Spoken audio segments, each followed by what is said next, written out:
Hi everyone, my name is Nikki. I'm the Obsessive Bookseller, and thank you for stopping by to watch a video. Today we are on week 4 of my Sunday Shelfie series. I am currently showcasing my Red collection. I'll link the playlist for the first couple of videos in this series, but basically I wanted to do a bookshelf tour of my collection, but I didn't want to give you a massive video, so I decided to break it up by week. And every Sunday we get to geek out about my books. Yay! And I'll also be showcasing my dragon figurine collection along the way because I had a request for that. Let's get started. Okay, this is as low as my tripod goes, so I'm in trouble for next week. And I am just noticing that I've got a shelf sticker still on the bottom of that one. That's funny. So this is my Kim Harrison collection.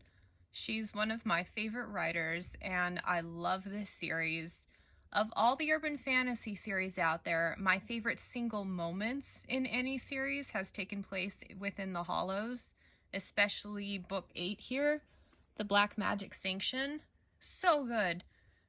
I didn't start reading these until Pale Demon came out, so I had to go and collect the others, and I'm lucky that they were still available brand new from the publisher, because I was able to fill in my collection here.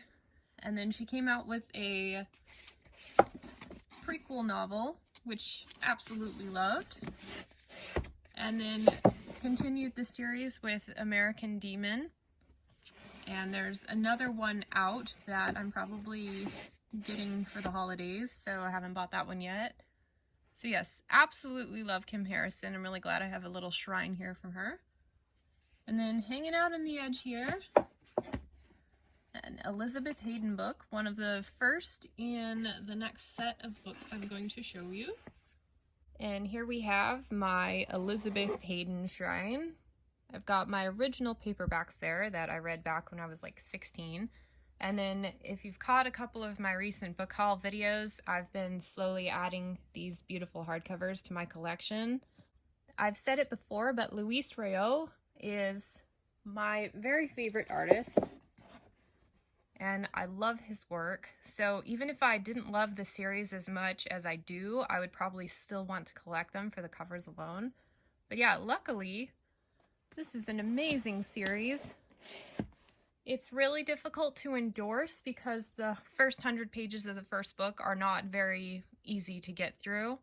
For the longest time, she only had the first 6 books out, and then you can see the change in covers. These came out like 10 years after the fact. I thought it was one of the best series enders I've read, so that's a pretty good endorsement. And then we have the beginnings of my Hobb shrine on the next shelf. And these are the illustrated editions. And if I'm totally honest with ya, I picked them up because of how much I love Robin Hobb, but I don't like the mostly black covers. I would prefer something much more vibrant, but I was afraid that if I didn't get them, I would regret not buying them, especially if they came out with the whole series. And they also don't have as many illustrations in them as I would have hoped. So, the jury is still out on whether or not I feel that was a great purchase. We shall see. And then this guy that I took off, one of my coolest dragons. I'd like to pretend that the skull is Bob from the Dresden Files, but I really love the little dragon. And actually, now that I've read the Vlad Tolstoy series, I could say this is Bob from Dresden and this is Lyosh, and they've kind of teamed up. Yeah, I think that's what I'm going with. And I'm at the point where they've got to be at least this level of quality before I pick up any more. And I think I picked him up at an Asian gifts store in a mall, and I think he was about 30 bucks. So a good find there. Moving on. Here we have the first shelf of my Robin Hobb shrine. I picked up most of these on my used bookstore trek a few months ago. I'm most excited about how nice of a copy this one was. I love the original covers. I think they are so beautiful. And then finding a copy of Fool's Fate. I love this book so much. It's the book that got me started book blogging in 2012 because I finished it and I didn't have anybody to talk to about it. So I created an account on Goodreads and started a book blog, and the rest is history from there. So I'm absolutely thrilled that I have a copy of this on my shelves. And as you can see, I still have a few science fiction book club editions. I still have a few holes in the collection. I need a couple more of the Rainwild Chronicles. So I'm hoping to slowly fill this in because it's probably my favorite shelf.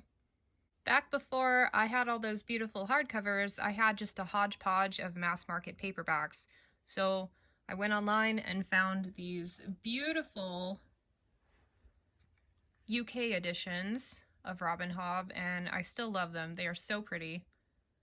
And I streamlined my collection, but now that I have all of those vibrant hardcovers, these don't hold as much sentimental value, but I still really like them. And then this dragon is really cool. I found him for like 20 bucks at a little gas station in Scipio, Utah, and his name is Harple. And then here I have a random Jane Yellow Rock book. It's book 2. I have no idea why I have just that one and not the first one. But I did like the series and would like to continue it, so yeah. And the final shelf of today's tour,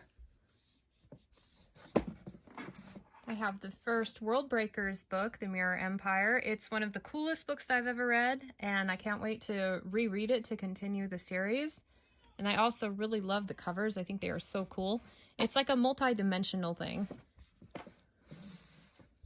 And then my James Islington collection, The Shadow of What Was Lost. It's one of the few trilogies that I've reread, at least the first 2. I love this one because it has that classic fantasy feel, but with a very modern, complex plot structure. And I love the characters, I love the world he created, and the sense of adventure. Overall, it's one of my all-time favorite series, and I can't wait to see what he comes out with next. I know he's currently working on a new series.